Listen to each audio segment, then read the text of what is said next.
I had. It took discipline.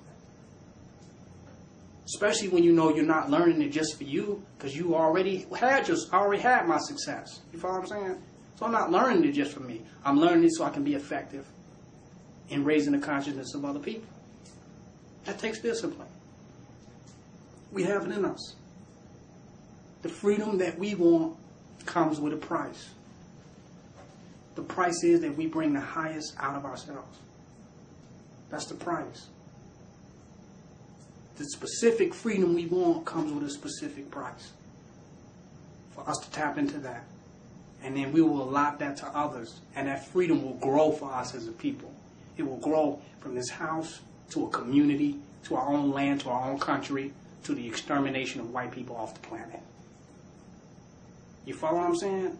Because I'm saying that the white supremacy will not end as long as the potential lies within every white person that exists. As long as there's a white person alive, the tendency of white supremacy still exists. That's a fact. Just because it's suppressed doesn't mean it isn't there. So as much as we can do without exterminating them is suppress white supremacy. But as long as they're still alive, there's another rise for it. You follow what I'm saying? That's a fact. So they need to be reduced to the minority tremendously, ultimately. But until that point, we need to strengthen our suppression of them. I want to open this up for questions. If y'all had any questions in regards to the lecture or just any questions, period, I'll go ahead and answer them questions right now.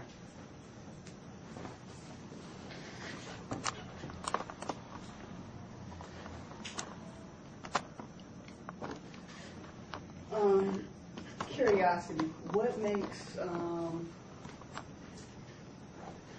black supremacy better than white supremacy? Or what would a black supremacist nation look like versus a white supremacist nation? You saying what would it look like? What would be different? You know, like anybody being supremacist. Black or the black supremacist nation. Well, one of the differences would be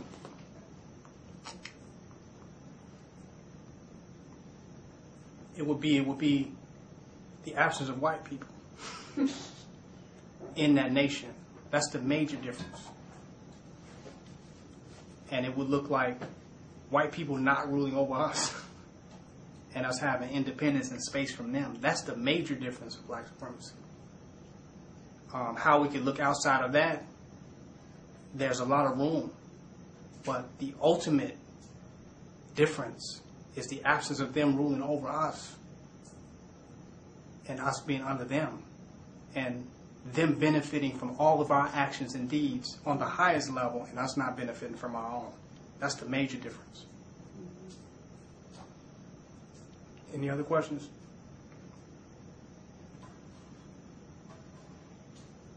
I always notice this, people got so many questions to a meeting. They want to have meetings, no questions. But every moment is a meeting, so I'm open to questions at any moment, as a fact. But then, too, I also want to touch on some information that I came up with about going back to Africa and being African and why I'm about black supremacy and not what some people have coined global African supremacy. And I think I have made that clear with a lot of different lectures, but I want to even go ahead and rehash it. Global, what black supremacy is, specifically deals with a hierarchy of melanin with our people. The majority of our people are black, melanated people, are darker melanin. The majority of black people. Of course, we come in all shades. But the majority of our people around the world, not just in Africa, the majority of black people are closer to dark melanated people. That's a fact. So if we're talking about a majority of black people rule, and black people rule as a majority, we would have to be talking about the majority of black people. The majority of them are 10 times darker than me. The majority. So when we talk about black supremacy, we're changing the perspective of black people in the world. We're changing it. Not the perspective of light-skinned black people, but the perspective of the majority of black people in the world. When you say black, it's a perspective change. When you say Africa, it's about land. I don't care about no land. I care about the man. It's not about the land. It's about the man. Africa is a land.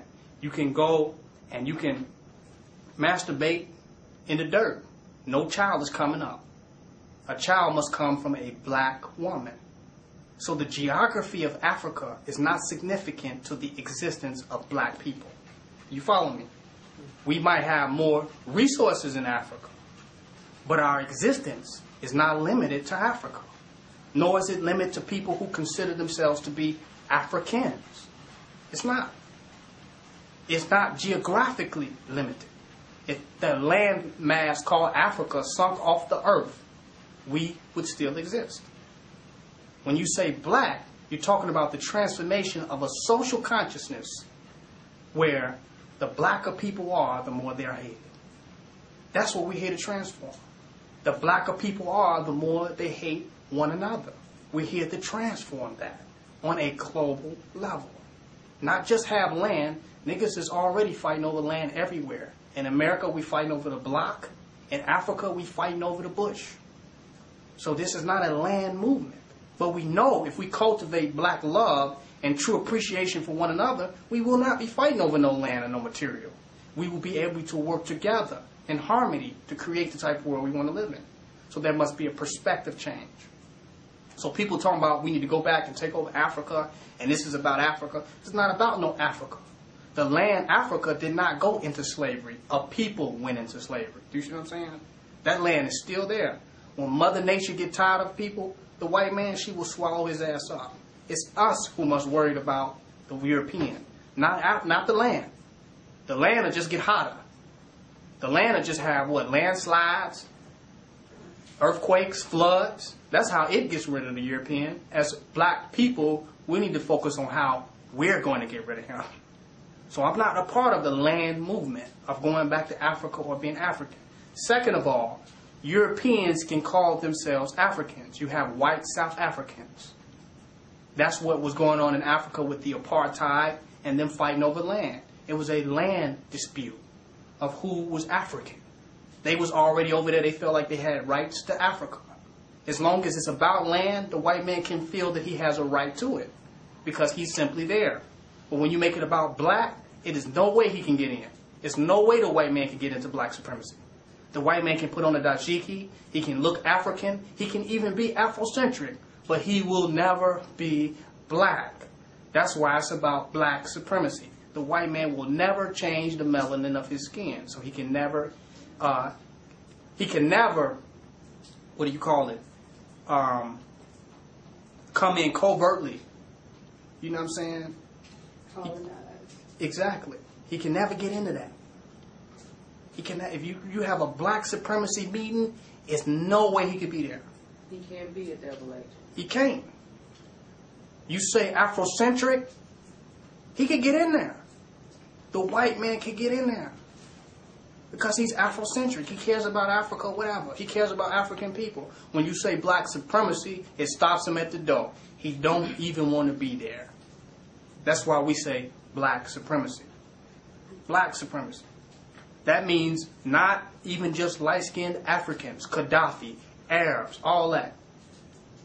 They can slide into that and rule. When we say black supremacy, if we don't put if a black person is not ruling it, leading it, melanated, ain't nothing changed. The reason a lot of these so-called light-skinned Negroes can get in power, Farrakhan, the rest of them, is not because they're black, but because the white man feels more comfortable with them. And black people feel less comfortable with themselves. If the light man felt more comfortable with the black people, he would let some black people get up there. Not feeling intimidated or feeling that, hey, guess what? This black man is doing for black. This white man, this light man has the white man's agenda. Y'all follow what I'm saying? So he would feel like black people are eating now. So that has to change. The black man now has to rule. The black woman has to rule. It's time for that. And we're talking about melanin. We want society and the world now to prove that its perspective of black people has changed. And you know how I prove it? Let the black man and the black woman rule. We have racism within our own society. When you see all these light people that can get into positions and dark people can, that's racism within our own race. So prove to us that the racism in our own race has changed by letting black people rule. It makes sense to me. That's the only way you can show me. Some light dude getting up there, that's not showing me that our perspective of race, of using bleaching screen to alter the nature of our skin out of black self-hate, that's not showing me that nothing has changed. If there is a dramatic change, the person